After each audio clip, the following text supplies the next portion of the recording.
우리가 성상설교에 등장하는 여러 교훈을 이해하기 위해서는 이 산상설교 전체를 하나의 커다란 문맥 안에서 봐야 한다는 것들을 거듭 강조하였습니다. 산상설교의 핵심은 한마디로 하나님 나라의 백성의 삶은 어떠해야 하는가입니다. 하나님께서는 당신의 백성들이 불신자들보다 윤리적으로나 도덕적으로 훨씬 탁월한 의로운 삶을 사시기 원하십니다. 하나님의 나라를 유업으로 얻은 자녀들이 거룩하신 하나님을 닮아 이 땅 가운데서도 영향력을 미치며 살아가기를 원하신다는 것이죠. 단순히 세상 사람과 구별된 삶을 살라라고 말만 하시면 안 되겠죠. 그렇기 때문에 예수님께서는 마태복음 5장 21절부터 48절까지의 말씀에서 살인, 간음, 이혼, 맹세, 복수, 그리고 원수에 대한 태도들에 대해서 언급하시며 당시 유대인들이 잘못 오해하고 있었던 율법에 대해 구체적인 예를 들어 재해석해 주십니다. 참 친절하시죠? 첫 번째 주제는 살인에 대한 내용입니다. 서기관들이 살인하지 말라라는 6번째의 계명을 인간의 행위로만 제한시키고 축소하여서 실제로 사람을 죽이는 행동이 없으면 6계명을 지켰다라고 착각하게 만들었습니다. 이에 예수님께서는 살인하지 말라라는 6번째 계명의 원래 의도를 바르게 알려주시며 그들이 기존에 가지고 있었던 생각을 완전히 뒤집어 엎으십니다. 구체적인 행실로 누군가를 죽이지 않는다 할지라도 마음 속에 그 사람을 향한 분노와 미움을 가지고 대한다면 하나님 보시기에는 살인한 것과 똑같이 여기신다는 것입니다.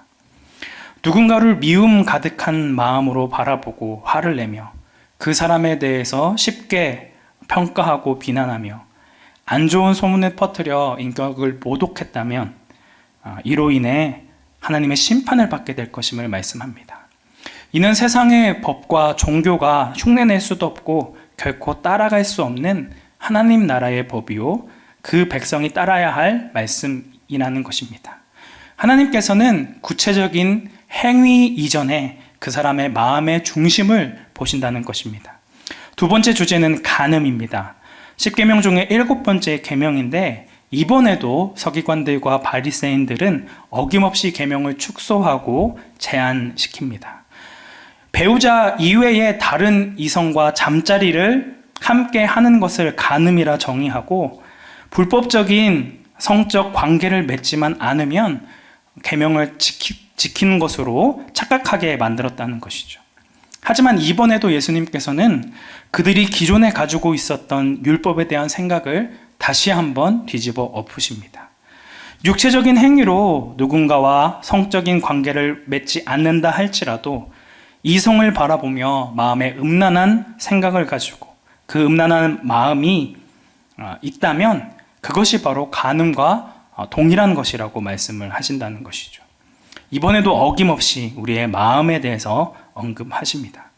예수님께서는 끊임없이 우리의 마음의 중심이 어디를 향하고 있는지를 물으신다는 것이죠. 하나님의 계명을 지키기 위해서는 구체적인 행위 이전에 우리의 마음을 지키는 애씀과 노력이 필요하다는 것입니다. 예수님께서는 간음에 대해서만 말씀하시지 않으시고 어떻게 죄를 다루어야 하는지도 말씀하셨습니다. 우리의 마음속에 일어난 육체적인 정욕이 구체적인 행실로 나타나지 않도록 눈을 빼버리고 손을 잘라내는 듯한 결단과 결심으로 죄를 끊을 것을 요구하십니다. 죄를 짓고자 하는 정욕이 우리의 마음 속에 들어오지 못하도록 애초부터 죄의 경로를 차단하라는 것입니다. 우리 마음 안에는 언제든지 하나님의 말씀과 대조적인 죄로 향할 수 있는 부패한 마음이 있다는 것들을 알며 그 마음을 지키기 위해 힘쓰고 애쓰는 자들이 바로 하나님의 나라의 백성이다라는 것들을 말씀하신 것이죠. 세 번째 주제는 이혼에 관한 것입니다. 사실 앞서 등장했던 간음과 연결되어지는 부분이라 할 수 있습니다. 사실 이혼에 대한 문제는 논란이 많은 매우 민감한 주제이며 이미 이혼을 경험하신 분들에게는 다시 아픈 감정을 건드리는 것이기 때문에 다루기 어려운 문제라 할 수 있습니다. 하지만 예수님께서 이 부분을 언급하셨기 때문에 조심스럽게 이 말씀을 증거하기 원합니다. 신명기 24장 말씀에서는 이혼에 대해서 언급을 하고 있습니다. 1절 말씀입니다. 사람이 아내를 맞이하기 위해 데려온 후에 그에게 수치되는 일이 있음을 발견하고 그를 기뻐하지 아니하면 이혼 증서를 써서 그의 손에 주고 그를 자기 집에서 내보낼 것이요. 모세가 율법을 주어지기 전에 이 유대 사회는 남성들의 권위가 굉장히 높았습니다. 그렇기 때문에 남자들은 아내를 언제든지 내보낼 수 있는 권리가 있는 것처럼 살았다고 하는 것입니다. 그때 당시의 문화가 그러했기 때문에 그들 역시 그렇게 살아왔다는 것이죠. 하지만 하나님께서 모세를 통해 율법을 주실 때에 이와 같은 말씀을 주셨습니다. 남편이 원하는 대로 내 마음에 들지 않으면 이혼하는 것이 아니라 먼저 수치되는 일이 있음을 발견했을 때에만 이혼을 하도록 했다는 것이죠. 이혼에 해당되는 사항을 좁힘으로 여성이 억울한 일을 당하지 않도록 보호하신 것입니다. 또한 아내에게서 수치스러운 일이 발견되어서 이혼을 해야 할 경우에는 반드시 이혼 증서를 써주도록 권면하고 있습니다. 이전에는 이런 이혼 증서를 써주지 않고 무조건 내보냈다는 것이죠. 자신의 마음에 들지 않으면. 이혼 증서가 없으면 이 여인이 간음의 문제 때문에 이혼한 여인으로 여김을 받아 돌로 쳐 죽임을 당하거나 아니면 이 일자리가 많지 않았던 시대이기 때문에 몸을 팔아 생계를 유지해야만 했습니다. 그런데 이 이혼 증서가 있으면 최소한의 권리를 보장받을 수 있고 또 새로운 남자를 만나서 합법적으로 결혼할 수 있는 그런 길이 보장되었다라고 하는 것이죠. 여성의 인권을 존중하지 않는 이 시대 가운데 억울함과 괴로움으로부터 여성을 보호하고자 이 율법을 하나님께서 주신 것입니다. 그래서 사람들이 특히 남자들이 자신의 마음에 내키는 대로 쉽게 이혼하지 못하도록 막고 또 결혼을 신중하게 하도록 이렇게 율법을 제정해 놓으신 것입니다. 그런데 이 같은 모세 때 주어진 율법의 교훈을 예수님 당시의 유대인들과 서기관들은 어떻게 해석했느냐? 오늘 본문 말씀인 마태복음 31장에 등장합니다. 누구든지 아내를 버리려거든 이혼 증서를 줄 것이라 하였으나, 아까 신명기 24장에 봤었던 수치스러운 일에 해당하는지를 살펴보라는 말씀이 사라져 버렸습니다. 또 율법을 축소해 버린 것이죠. 아내를 누구든지 집에서 내보내려고 하면 이혼 증서만 쓰면 된다라고 해석을 해 버린 것입니다. 이혼 증서만 써주면 언제든지 이혼이 가능한 것처럼 율법을 왜곡시킨 것이죠. 당시 유대인들이 이 이혼의 문제를 어떻게 생각하고 있는지는 이 뒤에 나오는 마태복음 19장 말씀에서 또 자세하게 살펴볼 수 있습니다.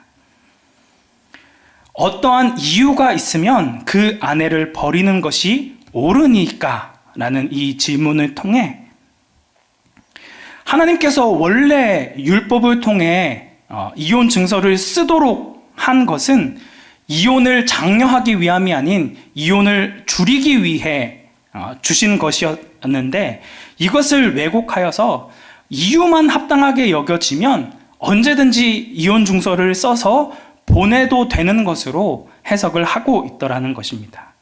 이에 예수님께서는 오늘 본문 말씀 32절에 분명하게 말씀하고 계십니다. 32절 말씀 함께 합독하도록 하겠습니다. 나는 너희에게 이르노니 누구든지 음행한 이유 없이 아내를 버리면 이는 그로 간음하게 함이요 또 누구든지 버림받은 여자에게 장가드는 자도 간음함이니이다. 여기서 예수님께서는 이혼을 허용하는 유일한 예외 규정을 말씀하십니다. 배우자 한쪽이 부정한 행위를 했을 때, 간음 행위를 했을 때라고 하는 것이죠. 예수님께서는 앞서 이야기했던 그 바리새인의 시험의 질문에 이렇게 답하셨습니다. 사람이 그 부모를 떠나서 아내에게 합하여 그 둘이 한 몸이 될지니라 하신 것을 읽지 못하였느냐?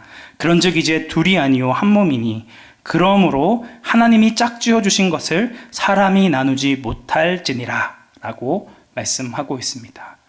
단순히 결혼을 자신의 마음에 내켜서 감정적인 그런 마음이 동하여서 하는 것으로 이야기하지 않고 이제는 둘이 아니요 한 몸이며 하나님께서 짝지어 주신 것이라는 것을 분명하게 말씀을 하신 것입니다. 요즘은 결혼 문화가 예전과는 많이 달라져서 형식이 바뀌어지는 그런 결혼식을 종종 볼 수 있습니다. 주례자가 없는 결혼식이라든지 굉장히 다양한 축소되어진 그런 결혼식들이 많이 있는데요. 변하지 않는 순서가 있습니다. 그것은 결혼 서약입니다. 결혼을 축하하는 많은 하객들을 증인 삼아 그 아래에서 결혼 서약을 하는 것이죠. 제가 예전 교회에서 쓰던 그것을 그대로 가져와서 읽도록 하겠습니다. 선서를 하죠. 나 황수연은 지금 곁에 있는 신부 윤지연, 저희 사모입니다. 을 하나님께서 짝지어 주신 아내로 맞아 기쁠 때나 슬플 때나 병들 때나 부유할 때나 가난하게 되는 모든 경우에도 믿음 안에서 살아가고 존중히 여기며 도와주고 보호하여 진실한 남편으로 일정한 부부의 대의와 정조를 지키기로 굳게 서약합니다. 아멘. 네, 이렇게 결혼 서약을 다 하셨죠. 네. 서약을 하는 그 순간부터 어떠한 상황과 환경 가운데 있든지 끝까지 당신만을 사랑하며 존중히 여기며 보호해 주겠다는 이 약속을 만인 앞에서 하는 것입니다. 당신 외에는 다른 사람과 일절 관계를 맺지 않겠다는 정조의 약속이 포함되어져 있는 서약인 것입니다. 결혼은 남자와 여자가 한 몸이 되는 것입니다. 그런데 배우자가 아닌 다른 사람과 부정한 행위를 하면 몸에 하나 되게 하신 하나님의 질서를 깨트리게 되는 것입니다. 배우자의 죽음을 통해 그 관계가 정리되어지면 아무런 문제가 없지만 배우자가 있는 상태에서 또 다른 사람을 부정한 방식으로 취하면 결혼의 하나 되게 하심을 깨트리는 것임을 보여주고 있는 것이죠. 하지만 오늘날 우리가 살아가고 있는 이 사회는 어떠한가요? 성적인 문제에 대해 매우 관대해졌습니다. 예전 같았으면 19금이 붙었어야 할 매우 민망한 장면들이 12세 관람가에도 버젓이 볼 수 있습니다. 참 이것을 대수롭지 않게 여기고 있는 것 같습니다.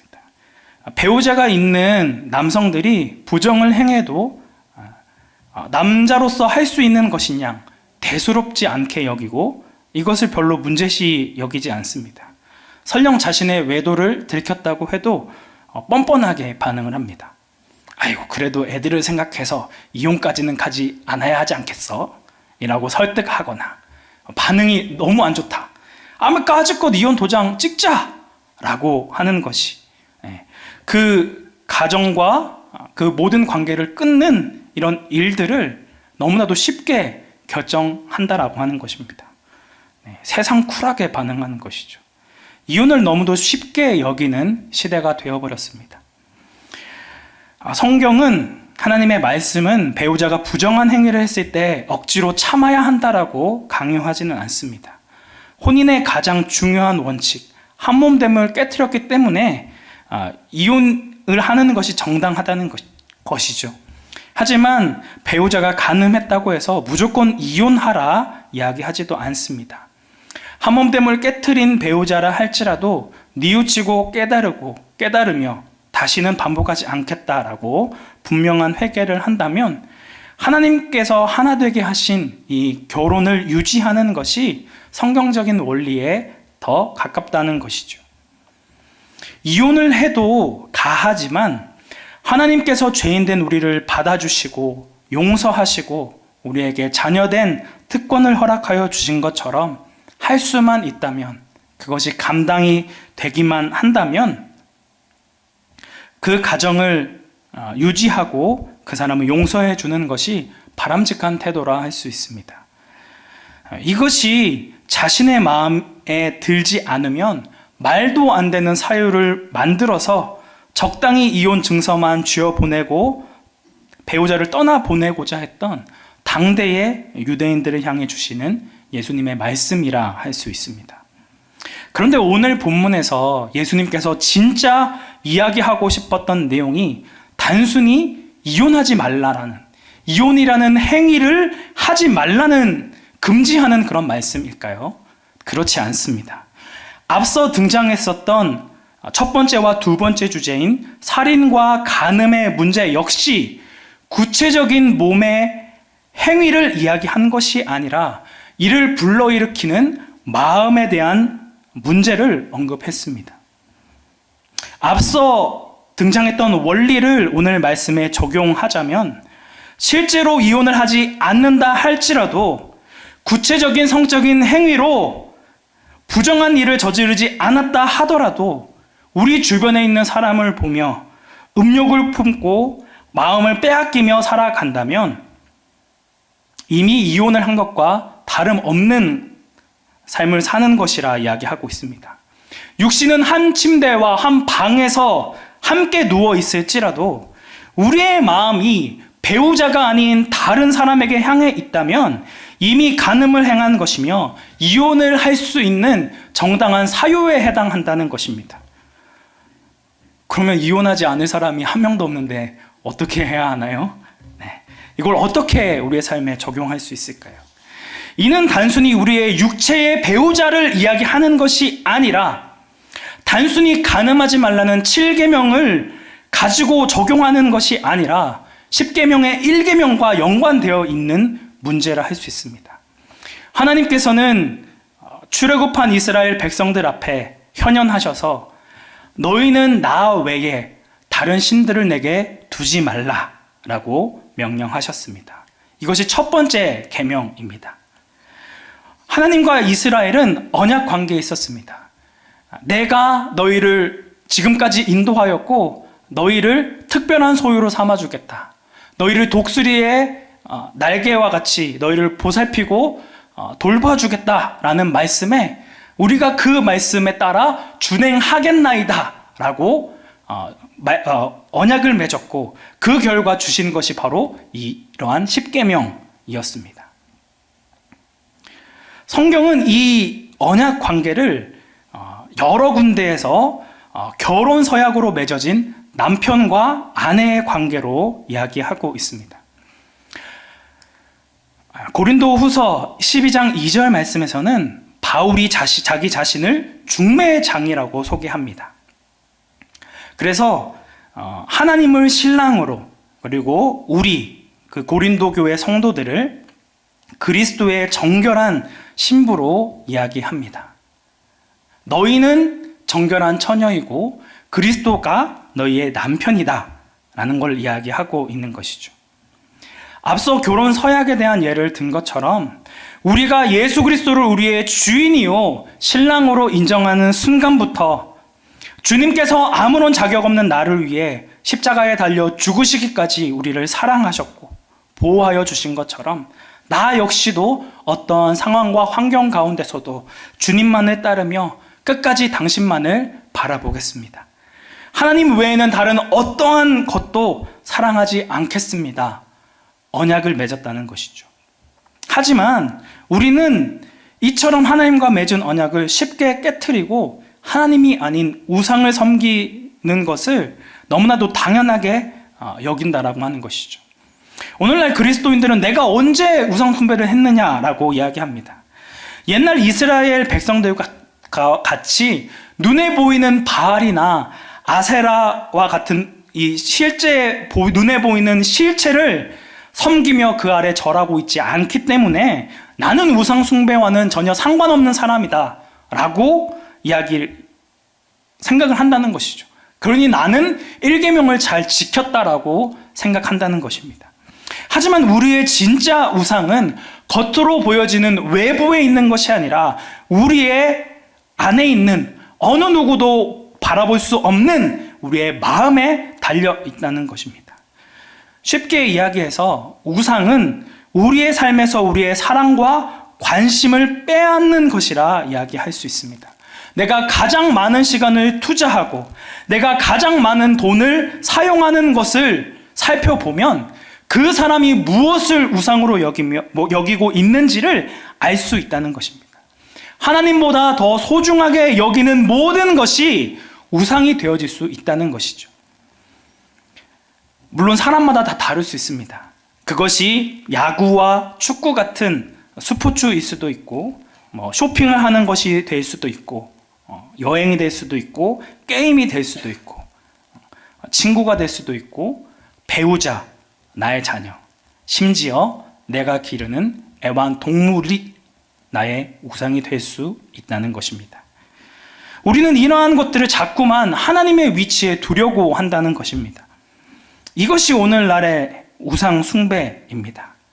하나님보다 내가 더 값지고 귀하게 여기는 것, 내가 진짜 사랑하는 것이 나의 우상이며 내가 예배하는 대상이 되어진다라고 하는 것이죠. 하지만 우리는 자꾸 핑계를 댑니다. 매주 빠짐없이 공예배에 참여하고 규칙적으로 헌금을 내고 봉사를 하며 하나님의 말씀을 따르고자 힘쓰고 애쓰고 있다 주장합니다. 네, 겉으로 보여지는 모습만으로는 충분히 그러한 삶을 살아가는 것처럼 보입니다. 하지만 하나님께서 외식하는 바리새인들을 그토록 이야기하시는 것과 같이 우리의 마음과 시선을 우리의 신랑 되신 하나님이 아닌 다른 무언가에게 끊임없이 빼앗기고 있다는 것입니다. 교회에 들어올 때는 주님만이 나의 힘이요, 나의 방패시요, 나의 피난처라 이야기하지만 교회 밖을 나서는 순간부터 하나님의 자리를 대체할 우상들을 섬기며 살아가고 있는 것이 우리의 모습이라는 것입니다. 신랑 되신 하나님을 제쳐놓고 다른 남자에게, 다른 무언가에게 눈을 돌리는 것이죠. 명백한 간음행위라 할 수 있습니다. 사랑하는 성도 여러분, 예수 그리스도를 남편 삼은 정결한 신부인 우리는 그리스도를 향한 진실함과 깨끗한 마음을 가지고 있어야 합니다. 우리의 마음이 더러운 욕망과 정욕으로 가득하게 되어지지 않기를, 항상 하나님만 바라볼 수 있도록 하나님의 은혜를 구해야 한다는 것이죠. 말로만 주님이 나의 주인이요 나의 유일한 사랑의 대상이라 이야기하는 것으로 그치면 안 된다는 것입니다. 우리의 시선이 그리고 우리의 마음이 다른 것으로 인해 더럽혀지지 아니하고 오직 그리스도만 바라보며 그리스도만 향하며 그리스도만 의지하며 살아갈 수 있는 자가 되어질 수 있도록 우리의 마음을 끊임없이 깨끗하게 해야 한다는 것입니다. 사랑하는 성도 여러분, 우리의 마음은 지금 무엇을 향하고 있습니까? 나의 값진 시간과 재정을 어디에 투자하고 계십니까? 나는 공부를 많이 하지 못했지만 내 사랑하는 자녀를 위해서라면 다른 사람에게 꿀리지 않도록 내가 벌고 있는 벌이보다 과도하게 자녀에게 공부를 시키는 것에 에너지를 쏟고 있다면 그 자녀가 나의 우상일 수 있습니다. 남들보다 더 큰 집에 더 윤택한 삶을 살아가기 위해 노력하고 애쓰고 있다면 돈이 우리의 우상이 되어질 수 있습니다. 하나님께서 우리에게 허락하여 주신 것으로 만족하지 못하고 끊임없이 남들과 비교하여 더 더 많은 것을 소유하고자 하는 욕심과 정욕이 과연 하나님으로부터 온 것이라 이야기할 수 있을까요? 솔직하게 그리고 하나님 앞에 정직한 마음으로 우리의 마음이 어디를 향해 있는지 우리의 모습을 돌아보기 원합니다. 대놓고 우상 숭배하는 것을 당연하게 여기고 영적인 순결을 지키며 살아가는 것을 우습게 생각하는 이 악한 세상 가운데 우리의 마음이 다른 것에 의해 나누어지지 않는 온전히 주님을 향하는 마음이 되어지기 원합니다. 우리의 능력으로는 할 수 없습니다. 그러기에 날마다 성령의 도우심을 구하며 성령님의 인도하심을 따라 순종하며 살아가야 한다는 것이죠. 하나님 앞에 거룩함과 성결함을 지키고 세상 사람들과 구별된 존재로 살아가기 위해 성령의 도우심과 성령의 인도하심을 구하는 강북 우리 교회 성도님들이 되시기를 주님의 이름으로 축복합니다.